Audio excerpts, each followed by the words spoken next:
নমস্কার বন্ধুরা, scenic homestay Bangla চ্যানেলে আপনাদের সবাইকে অনেক অনেক স্বাগত। আমরা এখন এসেছি কালিম্পং মার্কেট ঘুরে দেখতে। এই মার্কেটটিকে এখানকার স্থানীয় লোকজন হাট বাজার নামেই চেনে। চলুন আপনাদেরকেও বাজারটি ঘুরে দেখাই।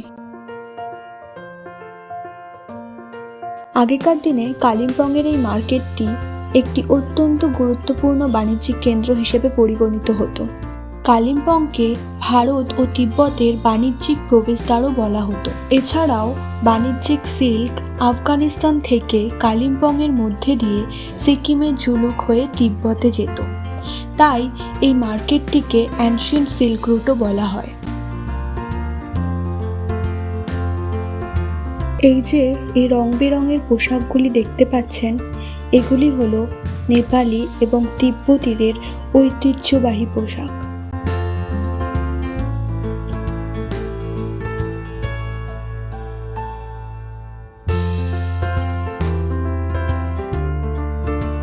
এই দোকানটিতে দেখলাম সারি সারি ধূপকাঠি সাজানো রয়েছে।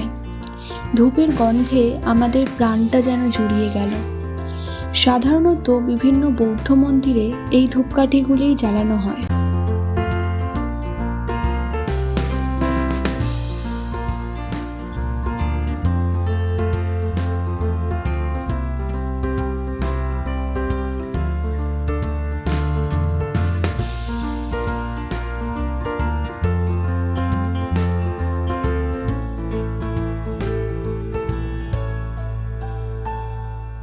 বাজার ঘুরতে ঘুরতে হঠাৎ রাস্তার একপাশে থাকা এই ছোট্ট স্ট্রিট ফুডের দোকানটি চোখে পড়ল। বিভিন্ন ধরনের ননভেজ আইটেম পাওয়া যাচ্ছিল এই দোকানটিতে।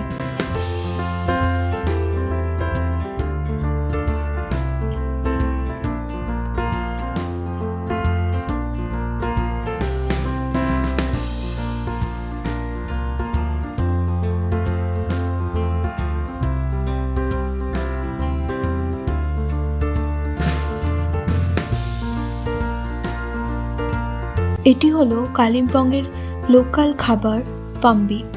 ফাম্বি আসলে ডাল দিয়ে বানানো হয়। মুগ এবং মসুর দুই রকমের ডাল ব্যবহার করা হয় ফাম্বি বানাতে। আচার এবং চাটনির সাথে এটিকে পরিবেশন করা হয়।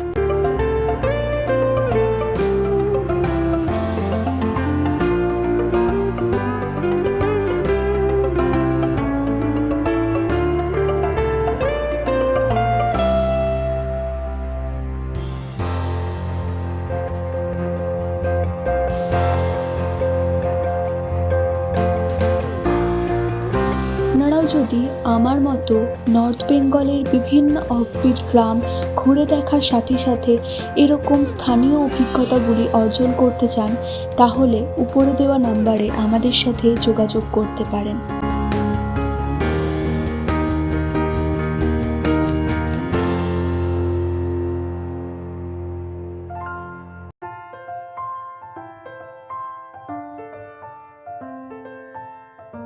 এই দোকানটিতে এলাম তিব্বতের এই সুন্দর কাপগুলি দেখতে।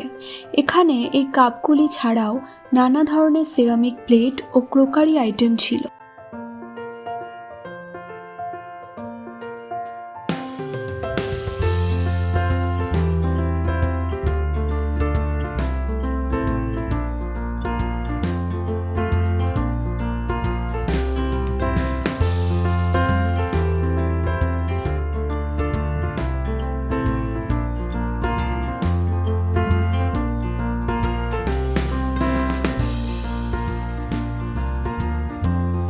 এই দোকানটিতে দেখুন কত রকমের ক্যান্ডি, কাপকেক, মাফিন, ডোনাটস ইত্যাদি বিক্রি হচ্ছে।